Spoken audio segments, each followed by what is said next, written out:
The first thing that I want to do is actually set up our scene. So right now when you start Unity, they give you the default sample scene, right? It comes with the camera and a light in here. So I'm going to go to our scenes folder and I'm going to rename this. So with it selected, I'm going to hit F2.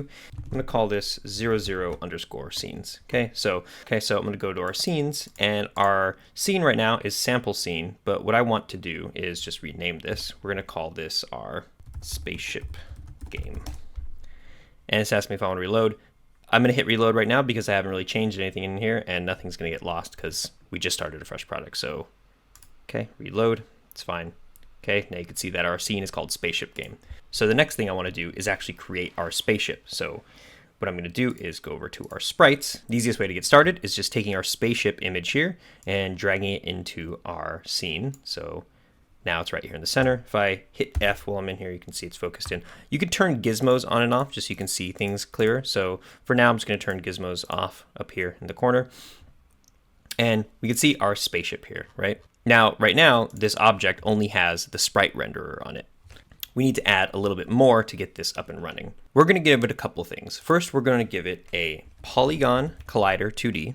And I am going to enable gizmos here. You can see that behind this whole world interface, if I could just turn this off. Just going to turn off this icon for a second, but you can see the outline of the collider here. Okay, so that's by default what it gives us. So this is looking okay, right? We have the collider that actually represents our ship. You could fine tune this depending on whatever the image is that you're using for your spaceship. And then next, what I want to add is a rigid body 2D. The collider gives us the shape of the collision. So when things hit this, it knows to just touch these edges whenever a bullet hits us or whenever we hit an asteroid or anything like that. That's where it makes those detections. With this rigid body 2D, we can start adding physics to this to control how the ship moves around. Let's actually put some programming into this. To get started, let's install Playmaker. So I'm going to come up here to the package manager, and I'm going to go to packages, my assets, and up here I've typed in Playmaker, so I can select Playmaker here. And if you haven't downloaded it already, you can hit the download button, and then once it's downloaded, you could then hit import, and then hit import on this window. Okay, and then install Playmaker. I made a backup, go ahead. And then I'm going to hit import here. And now we're just going to let this finally install. Okay, and once that's done, you can unselect this show at startup so it doesn't pop up every time you open your project.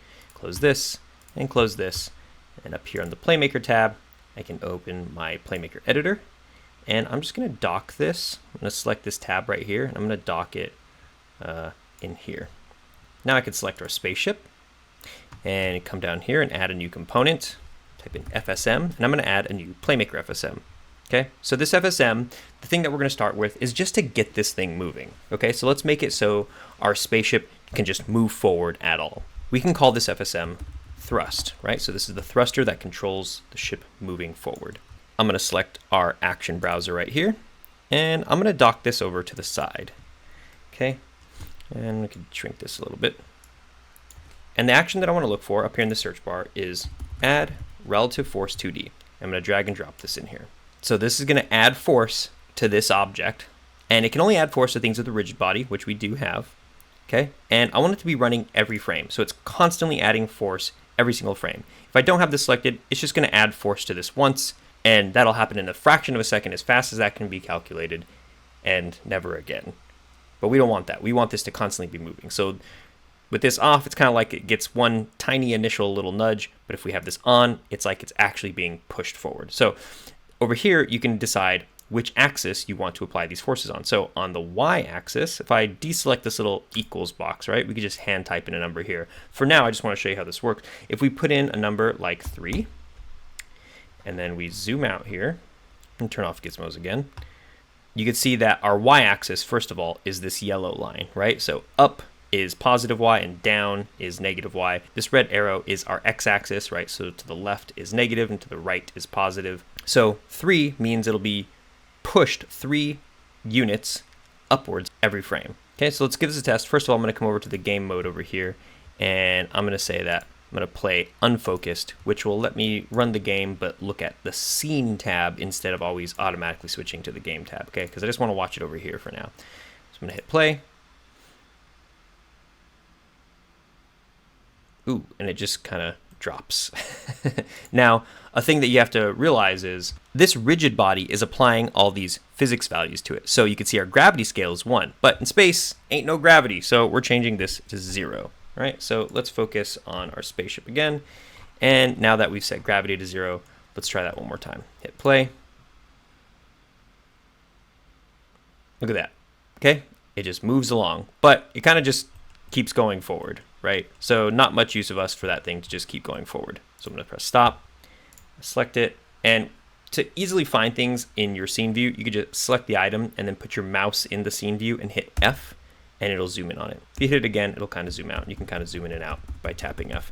Okay, so now that we have this thing that's adding thrust, let's make sure that we can actually control when it's thrusting. So it's not just automatically thrusting all the time. The way we're going to do this is by creating 2 states. So first of all, I'm going to create a secondary state. Okay, so I just held control and clicked on the editor. You can also right click and say add state.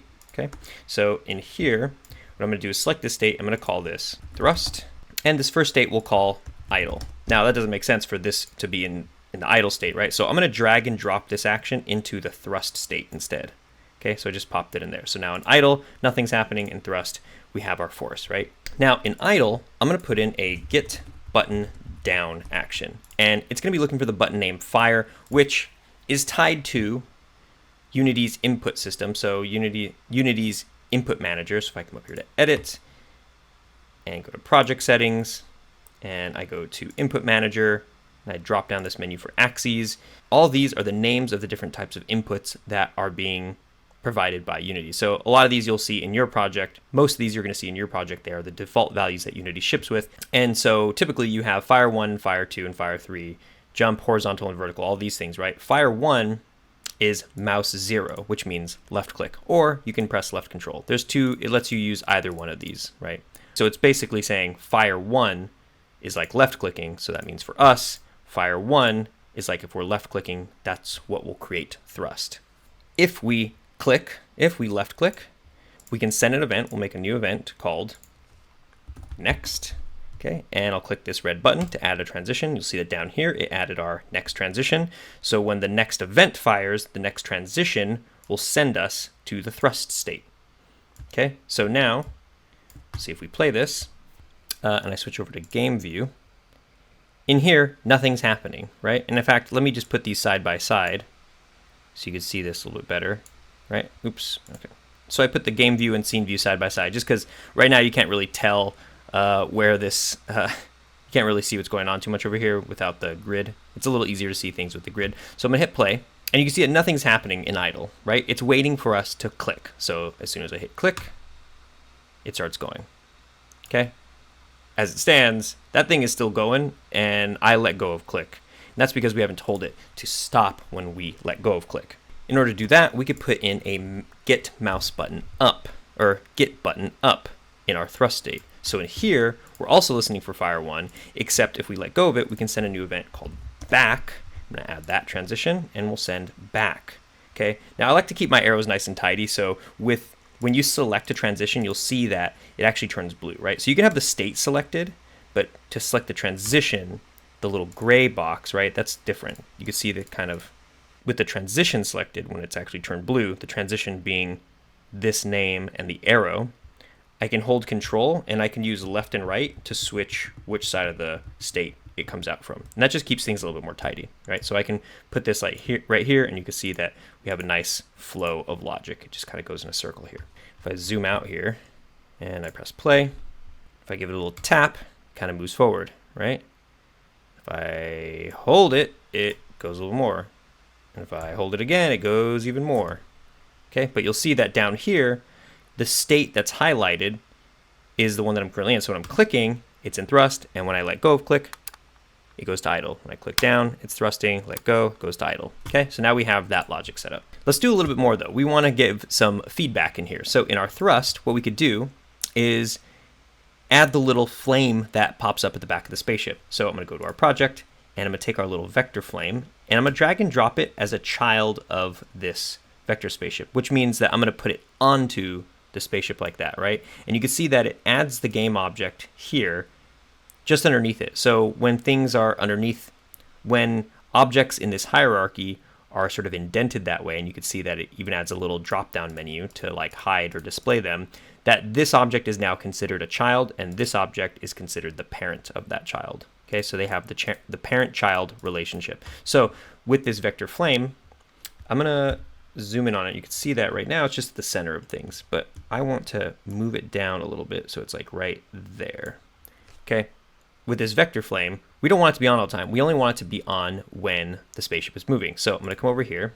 I'm going to go to our spaceship here, and in idle, I can do this two ways. I can put in an activate game object action. I could put it in like this, right? And I could fill out the information to say that I want to turn on and off this flame. Or if I get rid of this really quick, I can also just drag and drop the vector flame in here. And when I let go, you'll see that it gives me some options. And I can come over to game object, and up here at the top, it gives me the common ones that I can use. Activate game object, and it actually just fills it out for me. It automatically populates it. It already switched to the mode that I specify the game object, and it already put in the vector flame, right? Because just to show you one more time, the other way I could have done that is put this in here, change this to that mode, and then dragged and dropped this like that. Okay, same thing, just a different way to do it. Right now, when we're in idle, this activate game object, we want it to deactivate. So actually this checkbox, I'm going to uncheck it. When it's unchecked, you'll see that when I press play, watch what happens to the flame.